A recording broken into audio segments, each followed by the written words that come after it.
Welcome to my vlog. তো কেমন আছেন আপনারা সবাই? আর আলহামদুলিল্লাহ আমরাও কিন্তু ভালো আছি।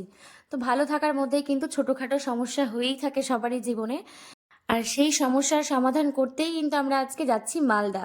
তো দিনটা রবিবার, খুব পরিষ্কার দিন, ভেতর থেকে দেখতে খুবই ভালো লাগছে, কিন্তু বাইরে বেরোলে কিন্তু আগুনের একজন ঝলক লাগছে। তো যাই হোক, মহানন্দা ব্রিজ ক্রস করে কিন্তু আমরা চলে গেছি একদম রথবাড়িতে। তো মালদাটা আজকে অনেকটা ফাঁকা ফাঁকা, যেহেতু রবিবার।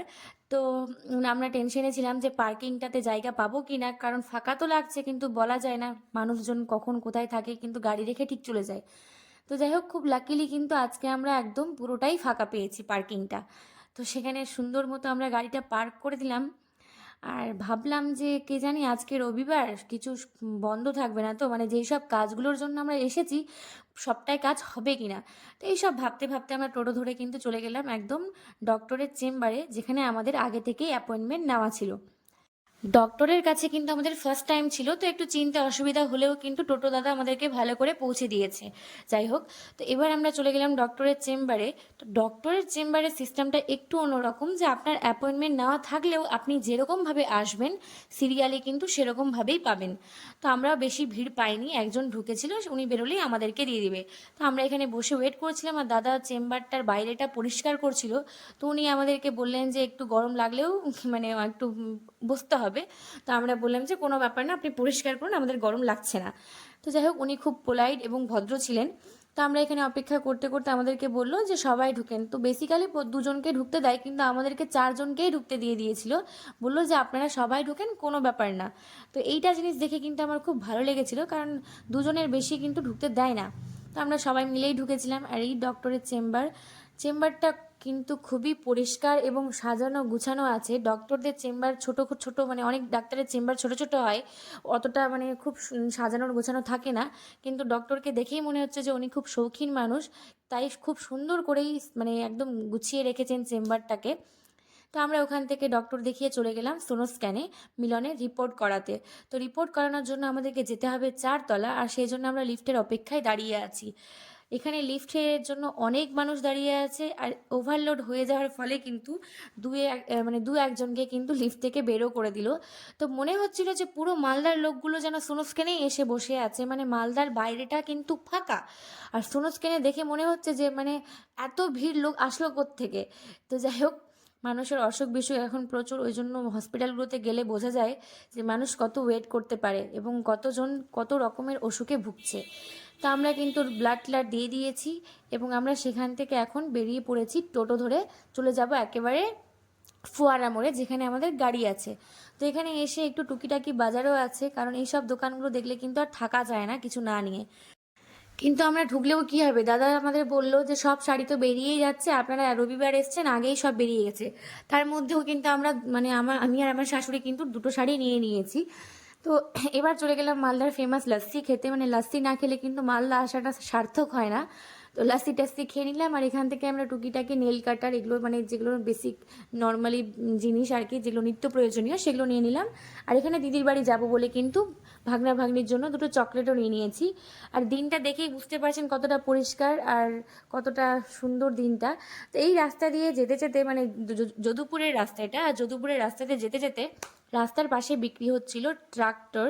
তো যেটা আমি দেখে সে আব্বাকে বলি দাঁড়াও দাঁড়াও, আমি নিব। তো সে আমি দৌড়ে গিয়ে এই ট্রাক্টরটা নিয়ে আসি আমার ছেলের জন্য।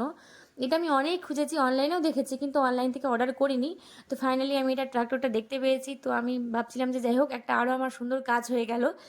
তো আমরা এবার দিদির বাড়িতে চলে এসেছি, আর যেহেতু ওনারা দুজনেই সার্ভিস করে, তো দিদির যেহেতু হাই হাই মাদ্রাসার টিচার, তো রবিবার বলেও কিন্তু ছুটি নেই। আর দাদা একটু কাজে গেছে সুজাপুরে। তো আমরা আত্মীয়রা বাড়িতে বসে আছি, আর মুস্তেফা দি মানে ওনাদের যেটা হেল্পিং হ্যান্ড সে তিনি আছেন, আর ভাগনা ভাগ্নিগুলো আমাদেরকে কোম্পানি দিচ্ছে। তো আমরা এখানে বসেছিলাম, একটু রেস্ট করছিলাম, কারণ অনেকটা গরম থেকে এসেছি। আর আমার ছেলে ওর দিদির গাড়ি পেয়ে কিন্তু খেলে যাচ্ছে ওয়াকারে, সাইকেলে, মানে ও বিরক্ত হচ্ছে না। তো এখানে দাদারা একটা ওপেন একটা ব্যালকনি রেখেছে, আর সঙ্গে সুন্দর একটা বড় এল প্যাটার্নের সোফা লাগিয়েছে গেস্ট রুমদের জন্য।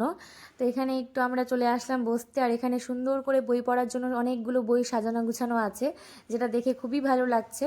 তো এখানে আমরা বসে অনেকক্ষণ একটু টাইম স্পেন্ড করলাম। এই জায়গাটা খুব ভালো লাগছিল, কিন্তু যখন বাড়ি হয়ে যাবে তখন কিন্তু এই জায়গাগুলো ভালো লাগবে না, কারণ বাড়ি হয়ে গেলে সামনে আর তো দেখার মতো কিছু থাকবে না। তো যাই হোক, আমরা খাওয়া দাওয়া করে কিন্তু এখানে সবাই মিলে রেস্ট করছিলাম ঘরের মধ্যে। তো রেস্ট ফেস্ট করে কিন্তু আমরা বেরিয়ে যাব। দিদি চলে এসেছে, দিদি আমাদেরকে বলল যে কোনো অসুবিধা হয়নি। তো আমরা বললাম না। আর এই পুচকি আমাদের সাথে একটাও কথা বলছে না, কিন্তু আমাদেরকে ছেড়ে যাচ্ছেও না। আমরা যেখানে যেখানে যাচ্ছি ও সেখানে সেখানে যাচ্ছে। তারপর কিন্তু সবাইকে টাটা বাই বাই করে আমরা বেরিয়ে পড়লাম বাড়ি যাওয়ার জন্য। তো বাড়ি যাওয়ার পথে পরে বিশাল মেগা মার্ট, আর এখানে থাকে আমাদের কিছু শপিং, কারণ এখান থেকে শপিং না করলে আমরা বাড়ি যাই না। এখানে প্রচুর সস্তা জিনিস পাওয়া যায়, আর সমস্ত রকম যাবতীয় যা নেবেন সব পাবেন, চাল ডাল থেকে শুরু করে জুতা, মানে যা নেবেন। তো এখানে আমরা ঢুকে পড়েছিলাম বাচ্চাদের কাপড় নেওয়ার জন্য, মানে শিহাব আর মিফরার। নিচে কিন্তু সমস্ত লেডিস কাউন্টার, মানে মেয়েদের যা যা কিছু আছে। এখানে শাড়ি টাড়ি পাওয়া যায় না, কিন্তু চুড়িদার, প্লাজো, ওড়না, এগুলো সব রকমের জিনিস পাওয়া যায়। তো এখানে আমি দেখছিলাম, কিন্তু দেখলেও কী হবে, আমি একটা শাড়ি নিয়েছি আজকে, তো এটা তো আমাকে কিছুতেই আর কিনে দিবে না, আর আমি নিতেও চাইনি। তো ওই জন্য আমি বেশি দেখিনি, যে দেখলেই ভালো লাগবে আর তখন মন খারাপ করবে। তো যাই হোক, এখান থেকে আমি সব একটু একটু করে দেখলাম, কিন্তু মনে লাগানোর মতো। এখানে একটা ওড়না খুঁজছিলাম আমি, ব্ল্যাক কালারের, কিন্তু সেটা আমি পাইনি, কারণ হয়তো শেষ হয়ে গেছিলো। এখানে সব হোয়াইট হোয়াইট কালারের ওড়নাগুলো রাখা আছে, তো এখানে ওড়না টোড়না আমি সেরকম আর পাইনি। এই প্লাজোগুলো ভালো লাগছিলো। তো যাই হোক, আমি ওপরে গিয়ে কিন্তু এই শিহাবের জন্য শার্টগুলো নিয়ে নিয়েছি। আমি অন্যান্য শপিং মলগুলোতে গিয়ে দেখি যে বাচ্চা ছেলেদের সেরকমভাবে মানে কাপড় চোপড় থাকে না, কিন্তু বিশাল মেগামার্টে এরকম একটা মানে শপিং মল, যেখানে গিয়ে আমি মানে ছেলেদেরও হিউজ পরিমাণে কালেকশন পাই। তো আমি আপনাদেরকেও বলবো, যারা মানে ছেলের মা এবং এই সমস্যায় ভুগছেন আমার মতো, যে বাচ্চা ছেলের কাপড় পাচ্ছেন না ভালো, তারা বিশাল মেগামার্টে যাবেন। প্রচুর কালেকশন আছে, প্রচুর। আমি কারো প্রমোট করছি না, বাট আমি সিরিয়াসলি এটা সমস্যায় ভুগেছি। প্যান্টালুন্স বলেন আর যে কিছুতে বলেন, আমি দেখেছি যে বাচ্চাদের কাপড় থাকে না, হয়তো দুটো জামা টাঙানো আছে, দুটো প্যান্ট টাঙানো আছে এরকম, কিন্তু বিশাল মেগা মার্টে কিন্তু প্রচুর বাচ্চা ছেলের কাপড় আছে। তো আপনারা অবশ্যই যাবেন। তো আমরা বাজার টাজার করে কিন্তু বেরিয়ে পড়েছি, আর এই যে রাতের মহানন্দা ব্রিজ।